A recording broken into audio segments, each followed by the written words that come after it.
Good morning all of you. আমার সকল ছাত্রছাত্রীদের আন্তরিক ভালোবাসা। আমি দশম শ্রেণীর অষ্টম অধ্যায় লম্ববৃত্তাকার চোঙ সম্পর্কিত যে সূত্রাবলী, অর্থাৎ ভূমির ক্ষেত্রফল, সমগ্রতলের ক্ষেত্রফল, আয়তন, পার্শ্বতলের ক্ষেত্রফল, এই সম্পর্কে বা ফাঁপা চোঙের ক্ষেত্রফল, আয়তন, এই সম্পর্কে বিস্তারিত আলোচনা আগে আমি করেছি। এখন আমি এই সম্পর্কিত যে বাস্তবিক প্রয়োগ সেই নিয়ে কয়েকটি সমস্যার সমাধান দেখাবো। প্রথমেই একটি সমস্যা আমি নিচ্ছি, ওই যে ঢাকনা সমেত, এই যে চোঙটা ঢাকনা দিয়ে ঢাকা দেওয়া আছে, এটি ঢাকনা সমেত এটি চোঙাকৃতি জলের ট্যাঙ্কে ভূমির ক্ষেত্রফলটা দেওয়া আছে 616 বর্গমিটার। এই যে যেটা ভূমি, সেই ভূমির ক্ষেত্রফল দিয়ে দেওয়া আছে যেটা হচ্ছে 616 বর্গমিটার, এবং এর উচ্চতাটা দিয়ে দেওয়া আছে ট্যাঙ্কের কত না 21 মিটার। তাহলে বলছি এই ট্যাঙ্কটা সমগ্রতলের ক্ষেত্রফল, তাহলে সমগ্রতলের ক্ষেত্রফল মানে উপরের দিকে যে দুটো সমতল বৃত্তাকার সেইটার ক্ষেত্রফল আর পার্শ্বতলের ক্ষেত্রফল নির্ণয় করতে হবে। তাহলে আমি ধরে নিচ্ছি যে ধরি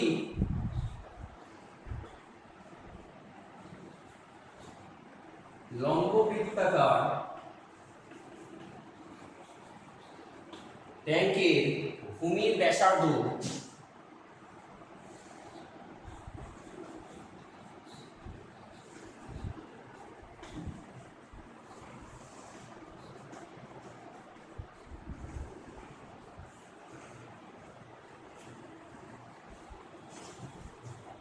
আর একক। অতএব তাহলে ভূমির ক্ষেত্রফল কত? তাহলে ভূমির ক্ষেত্রফল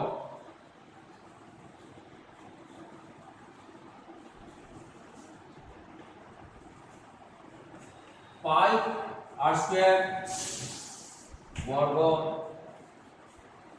একক। তাহলে শর্তানুসারে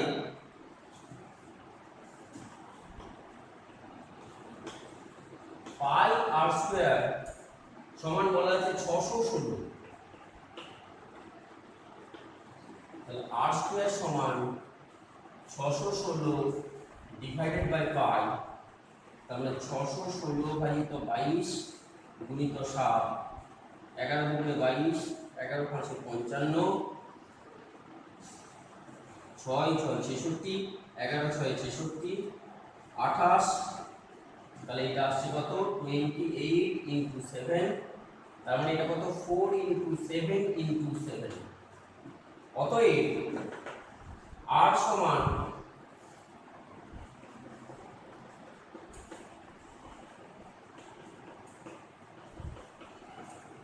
ভূমির ব্যাসার্ধ বেরোলো কত 14 মিটার। অতএব তাহলে ভূমির ব্যাসার্ধ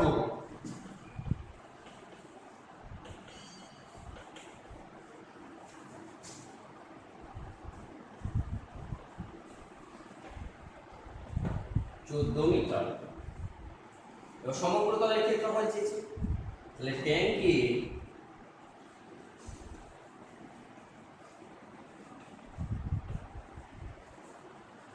সমগ্র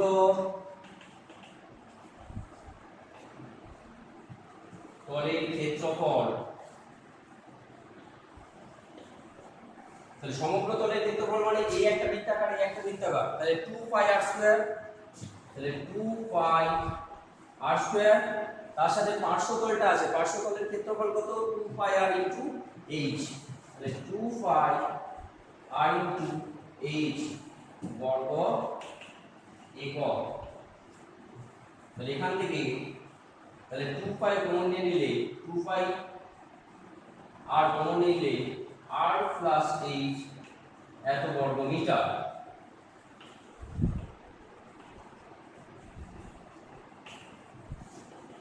তাহলে 2 গুণিত 22 এর 7 গুণিত r এর মান কত বেরিয়েছে 14 মিটার, গুণিত r এর মান 14 আর উচ্চতা বলা দেয়া আছে 21, তাহলে এত বর্গমিটার। তাহলে 7 2 14, তাহলে আসলে 2 গুণে 4, 4 22 88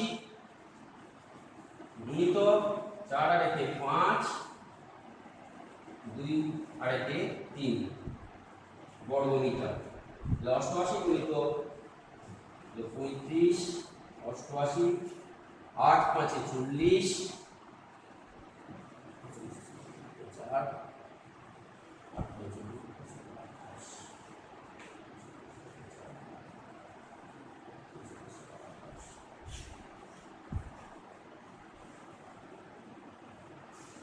3080, তাহলে 3080 বর্গ মিটার। তাহলে বলছে কি না ট্যাঙ্কির সমগ্র তলের ক্ষেত্রফল নির্ণয় করো। অতএব ট্যাঙ্কির সমগ্র তলের ক্ষেত্রফল বেরিয়েছে কত না 3080 অর্থাৎ 3080 বর্গ মিটার।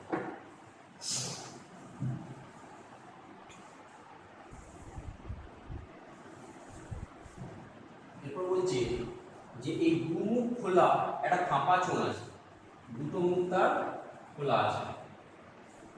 এই ফাঁপা চোঙের লম্ববৃত্তাকার চোঙের উচ্চতাটা বলেছে কত না 42 সেমি। তাহলে এই যে টোটাল যে উচ্চতা এইটা হচ্ছে আমার 42 সেমি আছে। এই যে কতটা পুরু না বলছে এই চওড়াটা কতটা আছে না 1 সেমি। ফাঁপা তো এই চওড়াটা আছে 1 সেমি। আর বাইরের দিকে ব্যাসার্ধ বলেছে ব্যাস বলেছে 10 সেমি। তার মানে এই বাইরের পুরো ব্যাসটা 10 সেমি। তাহলে বাইরের দিকে ব্যাসার্ধ কত 5 সেমি। তাহলে বলছে এতে কতটা পরিমাণ ধাতব পদার্থ বা লোহা দিয়ে তৈরি সেটা নির্ণয় করতে হবে। তার মানে আমাকে দরকার এই যে ফাঁপা যে চোঙটা তার আয়তনটা কত সেইটা বের করতে হবে। তাহলে আমি এক কাজ করব, তাহলে ফাঁপা চোঙের আয়তন আমরা বের করেছিলাম যে বাইরের দিকে মোট আয়তন বিযুক্ত ভেতরের দিকে যে ফাঁপা অংশটা তার আয়তন, এটা করলে আমার বেরিয়ে যাবে। এখন তাহলে লম্ববৃত্তাকার চোঙের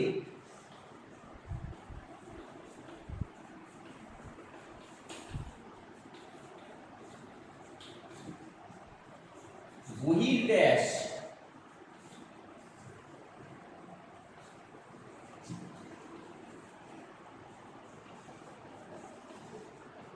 এর দৈর্ঘ্য 10 সেমি।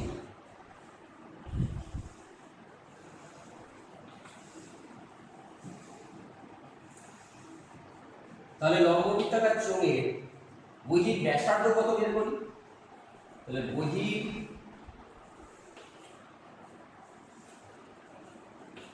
ব্যাসার্ধ, আমি বহির ব্যাসার্ধটা R1 ধরে নিচ্ছি, এটা সমান তাহলে 10 এর 2 সেমি, তার মানে 5 সেমি। এটা কতটা পুরু বলেছে, তাহলে এই পুরোটা হচ্ছে 5 সেমি, এটা পুরু আছে 1 সেমি, তাহলে এটা বাদ দিয়ে দিলে ভেতরের যে ব্যাসার্ধ সেটা কত বেরিয়ে যাবে 5 বিযুক্ত 1 মানে 4 সেমি। অতএব লম্ববৃত্তাকার চোঙের অন্তর ব্যাসার্ধ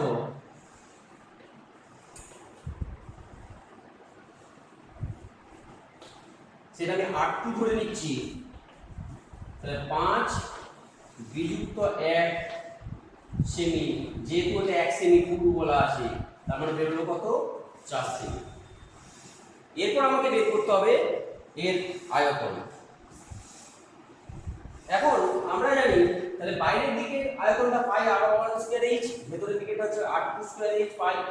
তাহলে কতটা এই লোহার হলো না পাই R1 স্কয়ার h মাইনাস পাই R2 স্কয়ার h, অর্থাৎ পাই ব্র্যাকেটের মধ্যে R1 square minus R2 square into h ঘন একক, এখানে বলছে তাহলে ঘন সেমি।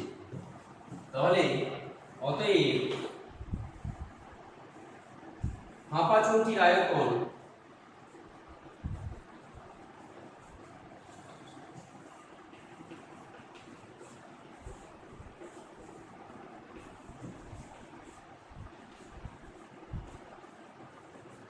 ফাঁপা চোঙটির আয়তন হবে 5 into r1 square minus r2 square h ঘন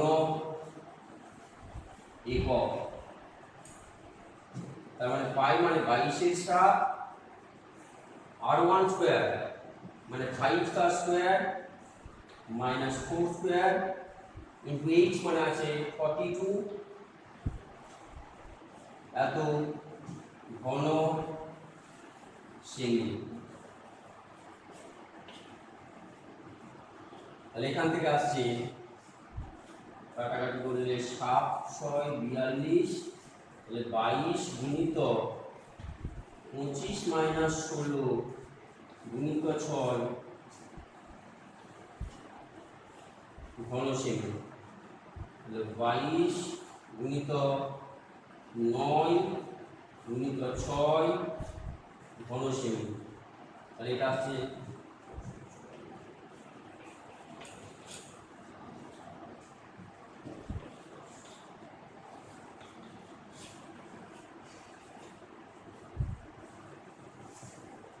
এগারোশো অষ্টআশি ঘন সেমি। এটাই হচ্ছে আমার কি আয়তন। তাহলে বলেছে চৌকিতে কত পরিমাণ লোহা আছে বা লোহা দিয়ে তৈরি, অতএব চৌকি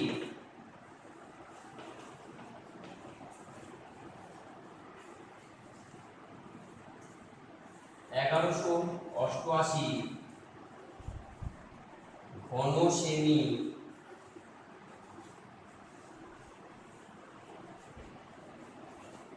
লোহা দিয়ে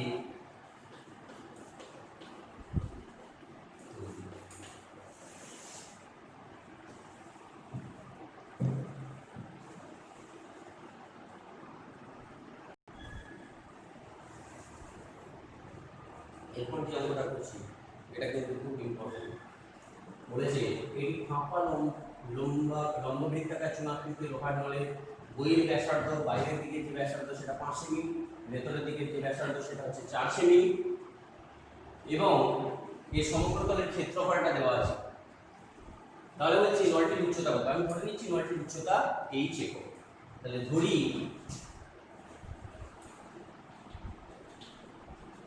নলটির উচ্চতা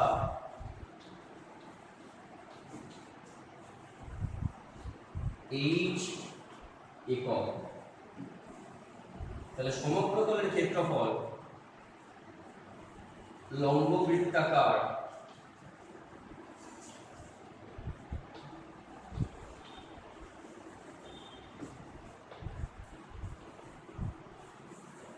চুঙের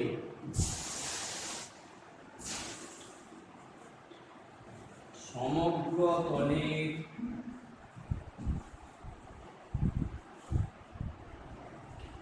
ক্ষেত্রফল। তাহলে সমগ্র তলের ক্ষেত্রফল আমাকে বের করতে হবে, এটা কিন্তু ফাঁপা চোঙ।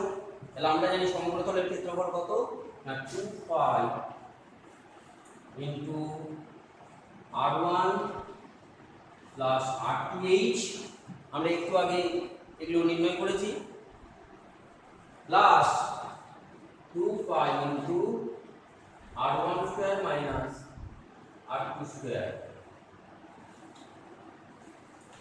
বর্গ একক।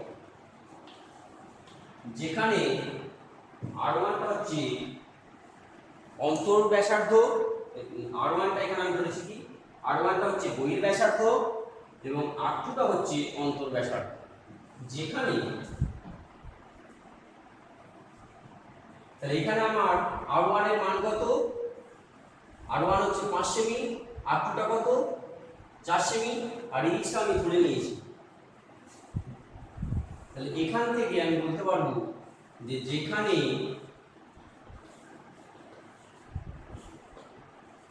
r1 হলো বহির ব্যাসার্ধ ও r2 হলো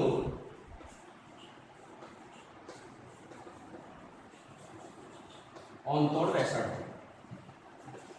তাহলে এখান থেকে আমি পাচ্ছি 2 পাই, যদি কমন নিয়ে নিই তাহলে 2 পাই কমন নিলে r1 সমান এখানে কত 5, তাহলে এখানে হচ্ছে r1 5, r2টা হচ্ছে 4, into H plus 5 square minus 4 square 2 পাই কমন নিয়ে নিয়েছি এত বর্গ সেমি। আমি এখানে লিখে দিচ্ছি যে তার মানে r1 টা হচ্ছে 5 সেমি আর r2 টা হচ্ছে 4 সেমি। তাহলে এখান থেকে আমি পাচ্ছি 25 ইনটু 9h প্লাস 5 5 25 মাইনাস 16, তাহলে 25 মাইনাস 16 মানে 9 বর্গ সেমি। তাহলে এটা হয়ে যাচ্ছে 2 ইনটু 22 গুণিত 9 কমন নিলে 9h প্লাস 1 বর্গ সেমি। শর্তানুসারে বলেছি, তাহলে শর্তে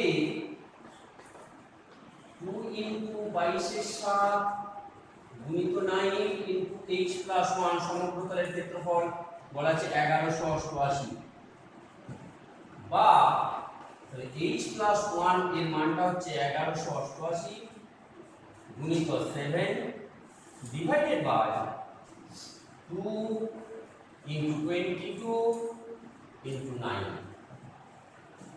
তাহলে 11 গুণে 22, 11 কি 11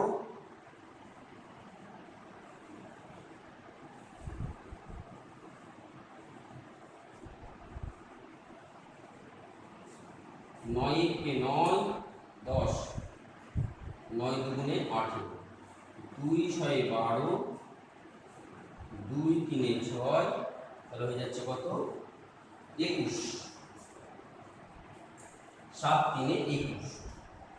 অতএব তবে h সমান কত না 21 বিযুক্ত 1 এর 1 টা লিখে তার মানে 20, তাহলে উচ্চতা কত না 20 সেমি। অতএব নলটির দৈর্ঘ্য অতএব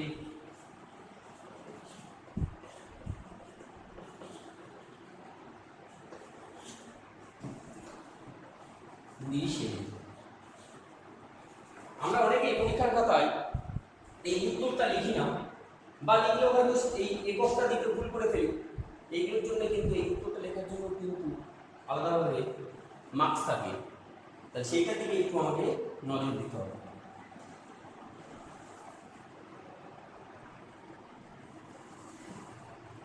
তোমাদের বাড়িতে সবারই টিউবলাইট আসে বা স্কুলেতে টিউবলাইট আসে।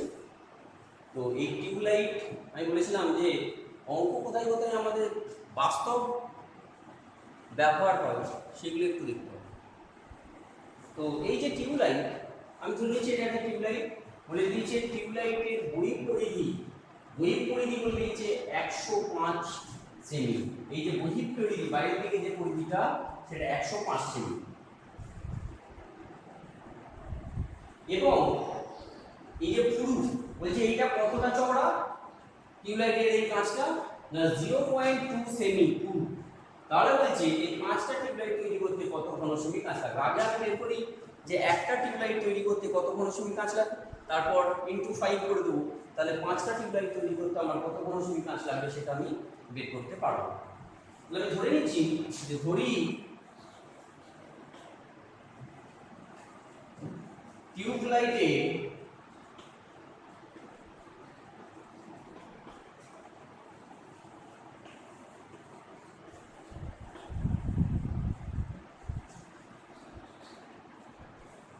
বহির ব্যাসার্ধ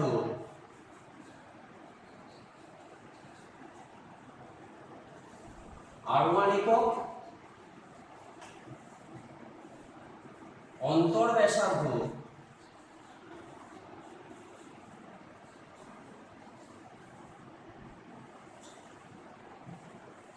R2 একক এবং উচ্চতা h একক।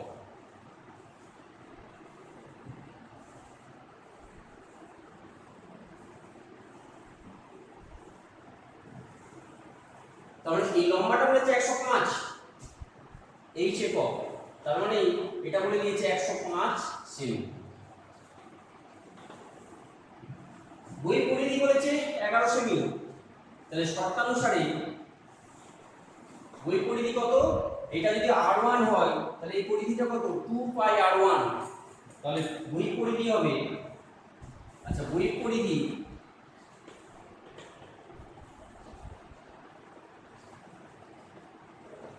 টু পাই r1 একক, তাহলে 2 গুণিত 22/7 r1 একক। তাহলে শর্তে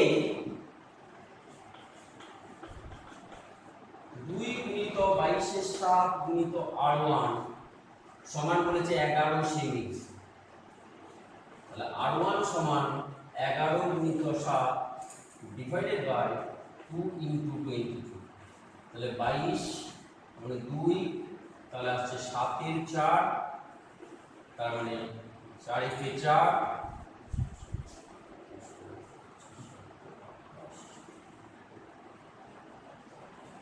1.757।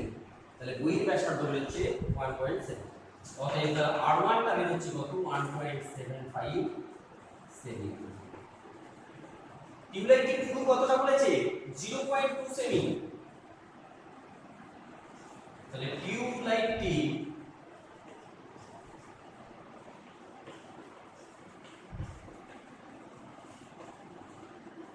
পুরো কতটা? না 0.2 সেমি। অতএব তাহলে অন্তর ব্যাসার্ধ, তাহলে অন্তর ব্যাসার্ধ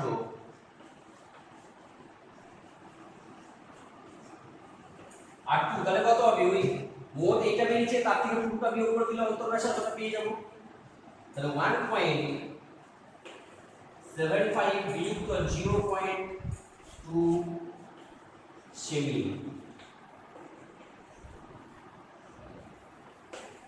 1.55 সেমি। ঠিক আছে, এরপর বলছি যে আয়তন বের করতে বলেছে, যে কত ঘনসেমি কাঁচ লাগবে। তাহলে টিউবলাইটের আয়তন বের করব। তাহলে একটি টিউবলাইটের আয়তন তাহলে কত হবে? পাই r1 square minus r2 square into h। অতএব প্রতিটি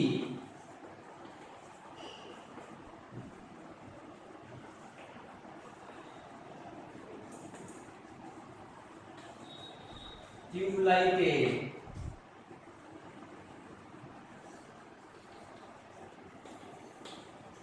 আয়তন হবে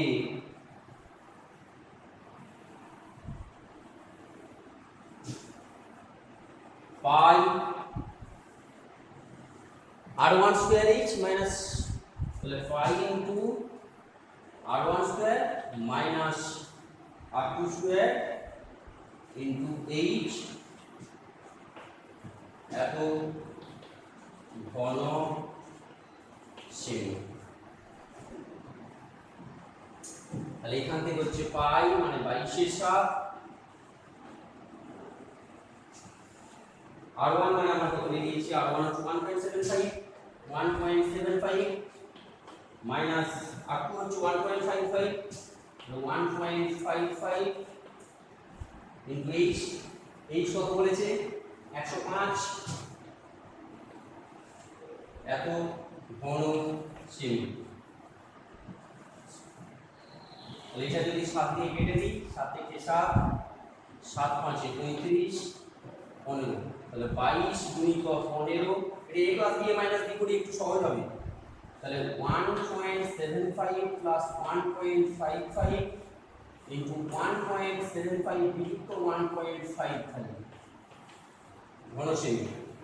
তাহলে 22 গুণিত 15 গুণিত, এটা যোগ করলে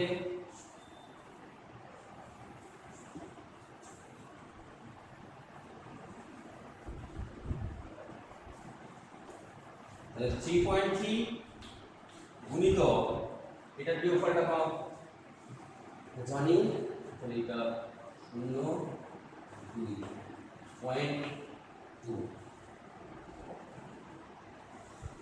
তাহলে এটা আসছে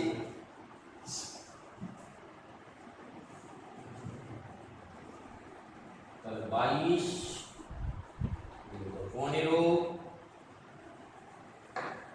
গুণিত 3.3 গুণিত,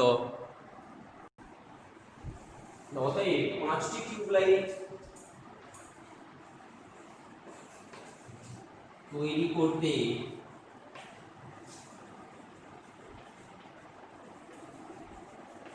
কাজ লাগবে, তাহলে 217.8 গুণিত 5 ঘন সেমি। তাহলে এটা করলে আসছে কত? তাহলে 5 8 40, 4 7 5 35, 39, আর 3 5 8 10, তার মানে 1089 ঘন সেমি। তাহলে আজকে আমরা বেশ কয়েকটি বাস্তব প্রয়োগ দেখলাম। এর পরবর্তীতে আমরা লম্ববৃত্তাকার চোঙ সম্পর্কিত আরও বেশ কয়েকটি বাস্তব প্রয়োগ আমরা দেখব। আশা করি প্রত্যেকেই এই ক্লাস ফলো করছো এবং আশা করছি বুঝতে তোমাদের কোনো অসুবিধা হচ্ছে না। সকলকে আমার ধন্যবাদ।